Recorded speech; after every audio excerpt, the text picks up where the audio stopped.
Interesting. It is interesting. All right, our next presentation is brought to you by the Museum of Interesting Things. Oh, that's it. Sweeten it. Sure is.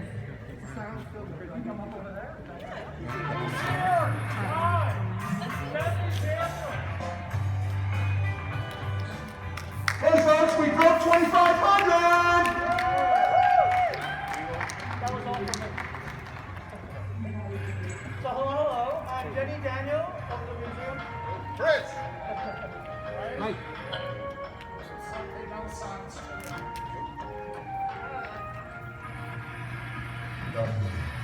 Danny, you're on. So hello, I'm Jenny Daniel of the Museum of Interesting Things. Welcome to the Mermaid Parade. Normally we travel all over the world. Today we're live to you virtually from the Museum of Interesting Things at the Ford Theater for Coney. I brought two interesting things before we play a very cool film for you. So one thing is, if you were a mermaid nearly 100 years ago and you crossed the equator, you would get one of these. That is a special certificate which was gotten to me by someone very important, the man standing right over here. That's beautiful. It's all calligraphy and graphics of Neptune and creatures of the sea. Yep, this is from Dick Siggins' personal collection, which he got for the Museum of Interesting Things for me. I'm very, very proud of it. I always mention you when I show it. So nowadays, of course, they wouldn't give you something so ornate and probably like a digital file. Don't you wish you were alive 100 years ago? So all the mermaids here, being that they crossed the equator, are probably going to get one of these, right? Well, maybe different. And then the next thing I brought, if we were alive 120 years ago, then we would be looking out that way and see a giant wooden elephant, which was really here on Coney Island, the Elephant Hotel.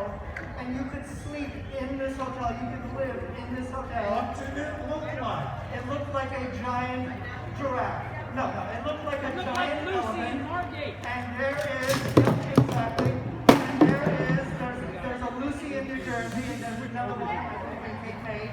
This is the original 1885 Scientific American with that elephant on it.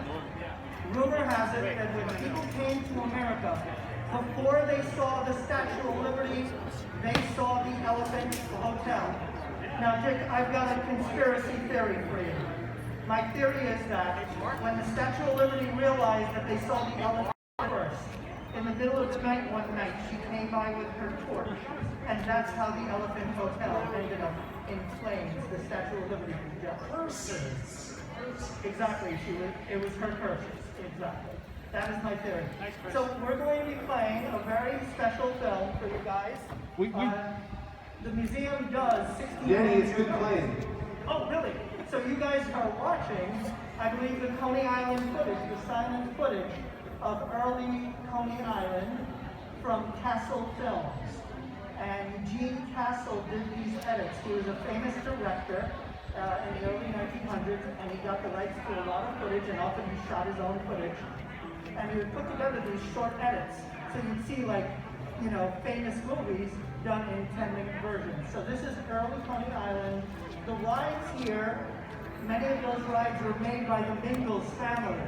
So if you know the Coney Museum, Lisa Mingles is now in charge of the Coney Museum. So come by and visit the Coney Museum, and you'll actually see some of the legacy of people that built these things.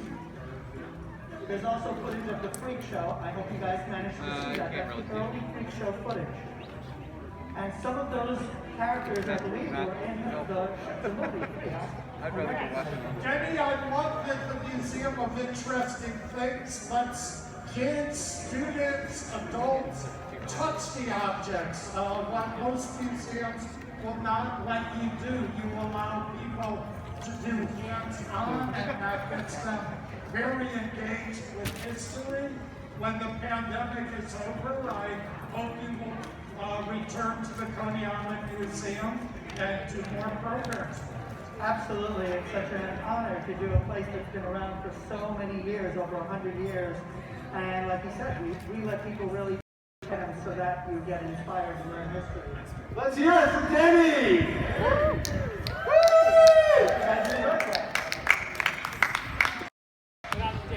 If you're just joining us, this is the